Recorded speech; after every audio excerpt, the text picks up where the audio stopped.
আসসালামু আলাইকুম। সুপ্রিয় দর্শক মণ্ডলী, জামাত ইসলামী কি আগামীতে খুব দ্রুত সময়ে রাষ্ট্র ক্ষমতায় আসছে? সুপ্রিয় দর্শক মণ্ডলী, আমাদের সোসাইটিতে, আমাদের সমাজে, আমাদের দেশের বিভিন্ন জায়গায়, বিভিন্ন আড্ডাতে, অফিসে, চায়ের দোকানে, রেস্টুরেন্টে, বিভিন্ন জায়গায় এই প্রশ্নটা আসছে, বারবার আসছে। আমাকে তো বহু লোকে প্রশ্ন করছে। একজন সাধারণ নাগরিক হিসেবে আমার কাছে এই প্রশ্ন আসছে। যেহেতু রাজনৈতিক কথাবার্তা মাঝে মাঝে বলি, একটু লেখালেখি করি, তো বিভিন্ন মানুষ প্রশ্ন করে এবং একে অপরকে প্রশ্ন করতে দেখি। জামাত ইসলামী কি আগামীতে ক্ষমতায় আসছে? তো আপনারা জানেন যে বিএনপি, যেটাকে দৈনিক আমার দেশ পত্রিকার সম্পাদক বিশিষ্ট লেখক মাহমুদুর রহমান কিংস পার্টি হিসেবে উপস্থাপন করেছেন একটা কলাম লিখে। তবে বিএনপির পক্ষে অনেক পজিটিভ কথা লিখেছেন, কিন্তু এটাও একটা কিংস পার্টি, সেটাও তিনি উল্লেখ করেছেন। তো এই কিংস পার্টি বিএনপিও রাষ্ট্র ক্ষমতায় এসেছে। যদি 96 সালের 23 খালেদা জিয়ার প্রধানমন্ত্রিত্ব ধরি, তাহলে খালেদা জিয়া 3বার প্রধানমন্ত্রী ছিলেন। তার হাজব্যান্ড শহীদ প্রেসিডেন্ট জিয়াউর রহমান একবার রাষ্ট্র ক্ষমতায় ছিলেন। 4বার মোট তারা রাষ্ট্র ক্ষমতায় ছিলেন। জাতীয় পার্টি এটা একটা কিংস পার্টি। হোসেন মোহাম্মদ এরশাদ কুখ্যাত সামরিক স্বৈরাচার ডিক্টেটর শেখ হাসিনার সহযোগী দিল্লির এজেন্ট, সেও 8.5 বছর বা 9 বছর রাষ্ট্র ক্ষমতায় ছিল অবৈধভাবে। আওয়ামী লীগ বরাবরই, আমি বলবো, এটাকে অবৈধভাবে রাষ্ট্র ক্ষমতায় ছিল। মানুষের সিম্প্যাথি নিয়ে প্রতারণা করে এবং বিভিন্ন ধরনের ছলছাতুরি করে, ষড়যন্ত্র করে, দিল্লির সহযোগিতা নিয়ে গুন্ডা শেখ মুজিবুর রহমান দিল্লির এজেন্ট সহ শেখ হাসিনা প্রায় 6বার রাষ্ট্র ক্ষমতায় ছিল অবৈধভাবে। বাংলাদেশে বহু পুরনো পুরনো রাজনৈতিক দল আছে যারা রাষ্ট্র ক্ষমতায় আসা তো দূরের কথা, যাদের অনেকে সংসদ সদস্য হতে পারেননি। তাদের বিভিন্ন জায়গায় প্রতিনিধিত্ব নাই, সংসদে প্রতিনিধিত্ব নাই, তাদের ইউনিয়ন চেয়ারম্যান, তাদের পক্ষের লোকজন, উপজেলা চেয়ারম্যান, সেগুলো হতে পারে না, পৌর মেয়র, সিটি মেয়র, সেগুলো হতে পারে না। জামাত ইসলামী একটি পুরনো পার্টি, এটা আওয়ামী লীগেরও আগের পার্টি। 1941 সালে জামাত ইসলাম প্রতিষ্ঠিত হয়। এরও আগে 1937 সালে জামাত ইসলাম প্রতিষ্ঠিত হওয়ার আগে বিভিন্ন আলোচনা হয় যে একটি সামাজিক সংগঠন তৈরি হয় পাকিস্তানে। মোহাম্মদ ইকবাল কবি পাকিস্তানের জাতীয় কবি ছিলেন এবং আরও কিছু ইসলামিক স্কলারগণ, গুরুত্বপূর্ণ লোকজন, 15-20 জন হয়তো হবে, অ্যাপ্রক্সিমেটলি এ ধরনের হতে পারে। তো এ ধরনের সংখ্যক লোকজন তারা আলোচনায় বসেন। তখন তারা সৈয়দ আবুল আলা মওদুদীকে সেট করেন এবং একটা রাজনৈতিক দল গঠনের তারা সিদ্ধান্ত নেন। 1941 সালে সেটা হয়। দ্বিতীয় যে 1945 সালে যেটা হয়েছে, তারও আগে আপনারা জানেন জার্মানি, জাপান, আমেরিকা কি ঘটিয়েছে 1945 সালে। তো সেই ঝামেলার আগে, সেই গণ্ডগোলের পূর্বে 1941 সালে জামাত ইসলাম প্রতিষ্ঠিত হয়। আওয়ামী লীগ, আওয়ামী মুসলিম লীগ পাকিস্তানে প্রতিষ্ঠিত হয় 1943 সালে সম্ভবত। আমার এই যে তথ্য এখানে হয়তো বা ভুল হতে পারে, ক্ষমা সুন্দর দৃষ্টিতে দেখবেন। তো জামাত ইসলামী অনেক পুরনো দল। 1941 সাল হলে তো কত বছর হয়েছে দেখেন, অনেক বছর হয়ে গেছে। তো এই পুরনো পার্টিটা রাষ্ট্র ক্ষমতায় এককভাবে একবারও আসেনি, সরকারের অংশ ছিল 2001 থেকে 2006। এর আগে 1991 সালে জামাত ইসলামের সমর্থনে বিএনপি ক্ষমতায় এসেছিল। 96 সালে জামাত ইসলাম আবার বিরোধিতা করায় ক্ষমতা হারিয়েছিল বিএনপি। তো জামাত ইসলামের সংসদে প্রতিনিধিত্ব থাকে, সংসদ সদস্য থাকে 17 জন, 18 জন, 10 জন, 3 জন, বিভিন্ন সংখ্যক সংসদ সদস্য থাকেন। সামান্য ভোটে জিততে পারেন না বা তাদেরকে জিততে দেওয়া হয় না, মেকানিজম করে তাদেরকে, ইসলামিক দলকে ক্ষমতা আসতে দেওয়া হয় না। অন্যান্য ইসলামিক দল অনেকের একজন সংসদ সদস্য জীবনে কখনো হননি এবং বাম দল আছে, communist party, CPP, JASAD, BASAD, এগুলোর তো কখনো এমপি টেমপি হতে পারে না। 15.5 বছর শেখ হাসিনা, লেডি লেন্দরদর্জি ক্ষমতায় অবৈধভাবে থেকে তাদেরকে সংসদে নিয়েছে অবৈধভাবে। তো যাই হোক, জামাত ইসলামীকে রাষ্ট্র ক্ষমতায় বাংলাদেশের মানুষ দেখেনি। জামাত ইসলামীকে রাষ্ট্র ক্ষমতা অনেকে দেখতে চান। জামাত ইসলামী একটি ক্যাডার ভিত্তিক দল, বলা হয়ে থাকে স্তর ভিত্তিক বাংলায়। এটা নিয়েও কারেকশন আসতে পারে সামনে, এই ক্যাডার ভিত্তিক শব্দটা নাও বলা হতে পারে, এটা নিয়ে নানান সমালোচনাও রয়েছে। তো জামাত ইসলাম, বিএনপি, আওয়ামী লীগ, কমিউনিস্ট, জাসদ, ক খ গ স্বাভাবিক এ ধরনের কোনো রাজনৈতিক দল নয়। এটা একটি সামাজিক সংগঠন, এটি ইসলামিক সংগঠন এবং একটি রাজনৈতিক সংগঠন। এটা ইহকাল পরকাল দুটো নিয়ে কাজ করে। ইসলামের সৌন্দর্য তারা ফুটিয়ে তোলার চেষ্টা করে, কোরআন হাদিসের ভিত্তিতে তারা রাজনীতি করেন।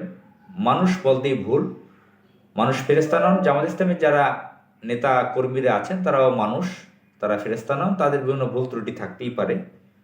তবে এটা যে একটা রুহানি সংগঠন এটা মানতেই হবে।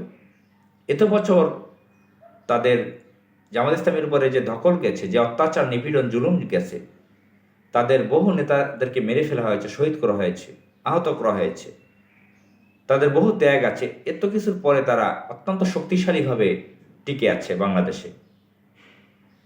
বর্তমান জামানায়, বর্তমান সময়ে, বর্তমান বিশ্বের ইসলামিক পার্টি হিসেবে বাংলাদেশ সহ পৃথিবীর সমস্ত ইসলামিক মুসলিম দেশগুলোতে যদি আমরা সার্চ করি, দেখা যাবে জামাত ইসলামী একমাত্র বর্তমান বিশ্বের সবচেয়ে বড় শক্তিশালী ইসলামিক দল, রাজনৈতিক দল, ইসলামিক সংগঠন, যেটাই বলেন।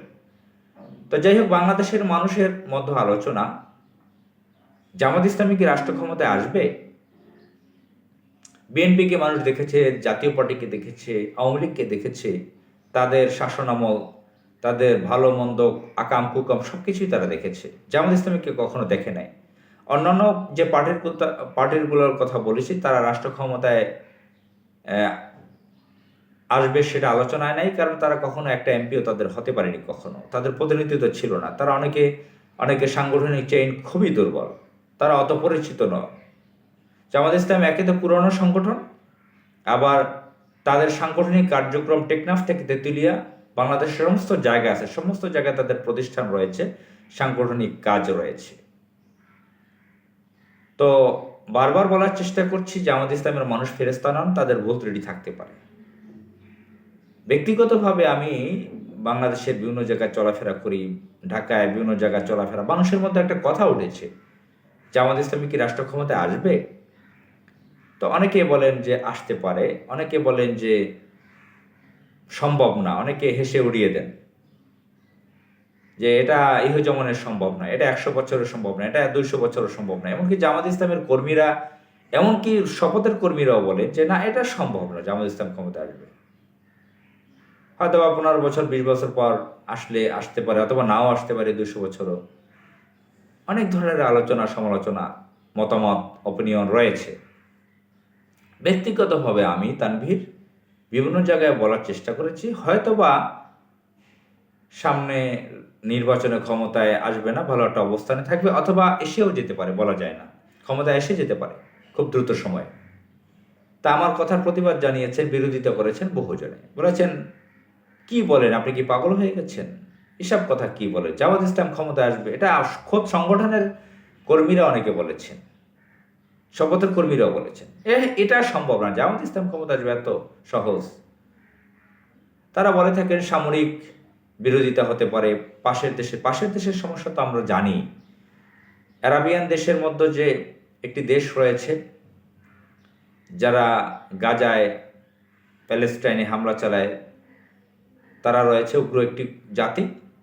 বাংলাদেশের পাশে বড় আয়তনের একটি জায়গা রয়েছে যেখানে চরম হিন্দুত্ববাদীরা রয়েছে। তারা চাইবে না বাংলাদেশে, মুসলিম দেশে একটি ইসলামিক রাজনৈতিক দল রাষ্ট্র ক্ষমতায় আসুক, সরকার গঠন করুক, তারা বিরোধিতা করবে।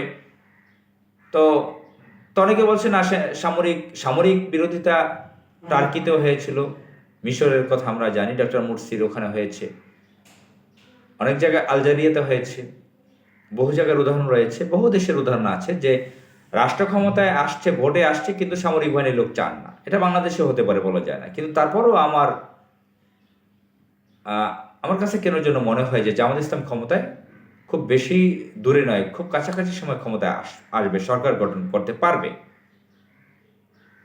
কারণ বাংলাদেশের অনেক মানুষের তৃণমূল পর্যায়ের, গ্রাসরুট পর্যায়ে, যে পর্যায়ে বলেন, বিভিন্ন জায়গার মানুষের সাথে কথা বলছি, বলে যাচ্ছি, শুনছি তাদের কথা। কেন যেন মনে হচ্ছে বাংলাদেশের মানুষ জামাত ইসলামকে ভালোবাসছে, ক্ষমতা এসে যেতে পারে। আম, জামাত ইসলাম ক্ষমতা আসলে তো আমাদের কোনো কারো ক্ষতি হওয়ার কথা না, আমাদের সমাজের মানুষ ভালো হওয়ার কথা, কিন্তু কেন যেন বিশ্বাস করতে পারছে না।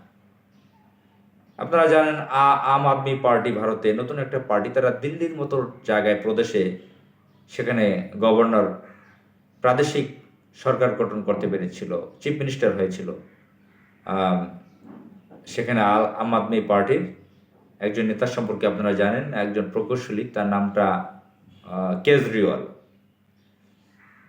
তিনি সেখানে চিফ মিনিস্টার হয়েছিলেন। অনেকে বলেন যে পাকিস্তানের ইমরান খান ক্যারিশমেটিক নেতা, তার দল 23 বছর বা 26 বছর কষ্ট করে, তিনি একজন ভালো ক্যারিশমেটিক নেতা, তিনি তার দলকে ক্ষমতায় আনতে পেরেছিলেন। জামাত ইসলাম তো ক্যাডার ভিত্তিক, সেখানে ব্যক্তিগত কোনো ক্যারিশমেটিক এমন নেই। আমির জামাত হয়তো পপুলার বর্তমানের, কিন্তু সেই ইমরান খানের মতন তো না।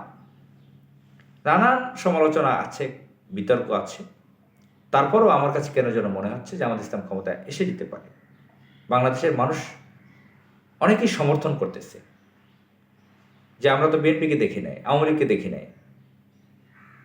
আমরা জামাতকে দেখতে চাই, বা তরুণদের অনেক সমর্থন রয়েছে, জামাত ইসলামকে ভোট দিয়ে তার ক্ষমতা আনতে পারে। আবার অনেকে এটা বলেন, প্রচলিত গণতন্ত্র তো ইসলামে হারাম। খেলাফত কি এখন সম্ভব? বাংলাদেশের যে পরিস্থিতি, বর্তমান বিশ্বের যে পরিস্থিতি, প্রচলিত গণতন্ত্রের ভোটের মাধ্যমে ইসলামিক দলগুলো বিভিন্ন দেশে নির্বাচন করে। তো এভাবেই সরকার গঠন করতে হবে, ক্ষমতায় আসতে হবে, রাজনীতি করতে হবে, এটাই সিস্টেম। তো নানান ধরনের কথা আছে, বিতর্ক আছে। আবার অনেকে বলেন না, ওয়াজের সময় অনেকে ওয়াজে যান, হুজুরদের পক্ষে কথা বলেন, হয়তো মানুষের কাছে জামাত ইসলামের লোকজন যাচ্ছেন, তখন আবেগে ইসলামের কথা বলেন, ভোটের বেলায় ঠিকই টাকা খেয়ে আওয়ামী লীগ বিএনপিকে দেবেন। নানান আলোচনা আছে, সমালোচনা আছে, বিতর্ক আছে, মতভেদ আছে, মত পার্থক্য আছে। তারপরও আমার কাছে মনে হচ্ছে জামাত ইসলাম ক্ষমতা আসতে পারে। কেন যেন মানুষের মন মানসিকতা দেখছি জামাতের প্রতি পজিটিভ। আরেকটা ব্যাপার হচ্ছে, জামাত ইসলাম ক্ষমতায় আসবে এমন কথা যখন আমি বলি, মানুষ যখন আবার সেই পুরনো স্টাইলে পাগল বলে আমাকে। এই যে পুরানো পাগল বলাটা, এটা হচ্ছে 15.5 বছর শেখ হাসিনার ব্যাপারে আমি বলতাম, আত্মীয় স্বজন, শুভাকাঙ্ক্ষী, বন্ধু বান্ধব, বিভিন্ন অফিসের কলিগদের, বিভিন্ন জায়গায়, সোসাইটিতে আমি বলতাম যে শেখ হাসিনা দিল্লিতে পালাবে। এটা মাওলানা দেলোয়ার হোসেন সাইদির মতন ব্যক্তিও বলতেন। আমার মতন ক্ষুদ্র সাধারণ একজন নাগরিক মানুষ, আমি প্রায় জায়গায় বলতাম শেখ হাসিনা কিন্তু দিল্লিতে পালাবে। এটা আপনারা জানেন, 2009 25-26 ফেব্রুয়ারি সেনাবাহিনীর অফিসারদের কীভাবে মেরে ফেলা হয়েছিল। 10 সালে জামাত ইসলামের শীর্ষ নেতাদেরকে গ্রেফতার করা হয়েছিল অন্যায়ভাবে। তাদের 15.5 বছর অন্যায় জুলুম দেখে 28 অক্টোবরে লঘিবিটার ঘটনায় আমি নিজে উপস্থিত ছিলাম সেখানে 2006 সালে। তো এই সমস্ত ঘটনা দেখে আমি মনে করেছি যে আমি ফখরুদ্দিন মঈনুদ্দিনের সেই ইলেকশনে আমি কেন্দ্রে ছিলাম একটা, সেখানে দেখেছি যে সেটা ছিল একটি প্রহসনের নির্বাচন, একটি নীলনকশা নির্বাচন। সব কিছু আমি আঁচ করতে পেরেছি, বুঝতে পেরেছি। তো আমি মনে করেছি এই শেখ হাসিনা হয়তো কিছুদিন এভাবে ক্ষমতায় থাকবে, ক্ষমতা অর্থাৎ প্রভাব প্রতিপত্তি ব্যবহার করে, ভারতকে ব্যবহার করে কিছুদিন থাকবে, লুটপাট করবে। একটা সময় গণরোষ তৈরি হবে, সে পালাতে বাধ্য হবে দিল্লিতে।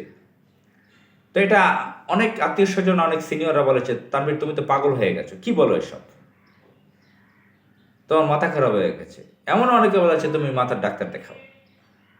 আমার অফিসের ডিরেক্টর ছিল আমার আগের কোম্পানির, যেখানে চাকরি করতাম, সেখানে বলছে তুমি তোমার চিকিৎসা করতে হবে, তুমি মাথা পাগল হয়ে গেছে। আমি বলছি আওয়ামী লীগ ভারত কর্তৃক পরিচালিত একটি আহ, সন্ত্রাসী সংগঠন, এটা কোনো রাজনৈতিক দল না।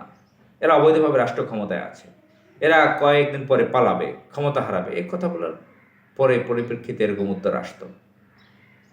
এখন যখন বলি জামাত ইসলাম সামনে ক্ষমতায় আসবে, তখনও এই ধরনের অনেকে বলার চেষ্টা করে। সুতরাং আমি আশা রাখি তারপর মানুষ বিভিন্ন ধরনের কথা বলবে, বাজে মন্তব্য করবে, নেগেটিভ নেতিবাচক কথা বলবে। জামাত ইসলামী রাষ্ট্র ক্ষমতায় আসবে, সরকার গঠন করবে, এটাকে কেমন জন্য আমার কাছে মনে হচ্ছে। আর না আসলেও তো কোনো ক্ষতির কিছু নাই। জামাত ইসলামী তো ক্ষমতার পাগল না। ক্ষমতার পাগল থাকলে বহু আগেই বহু মেকানিজম করে রাষ্ট্র ক্ষমতা দখল করে নিতে পারত। জামাত ইসলাম তো সেই ধরনের কোনো রাজনৈতিক দল না। তারা সামাজিক কাজ করে, মানুষকে দাওয়াত দেয়, মানুষের উন্নতির জন্য, জাতির উন্নতির জন্য কাজ করে। তো যাই হোক, মহান আল্লাহ তাআলা এই সংগঠনের উপর রহমত দান করুক। আমরা আশা করি আগামীতে ভালো কিছু আমরা দেখতে পারবো। আসসালামু আলাইকুম।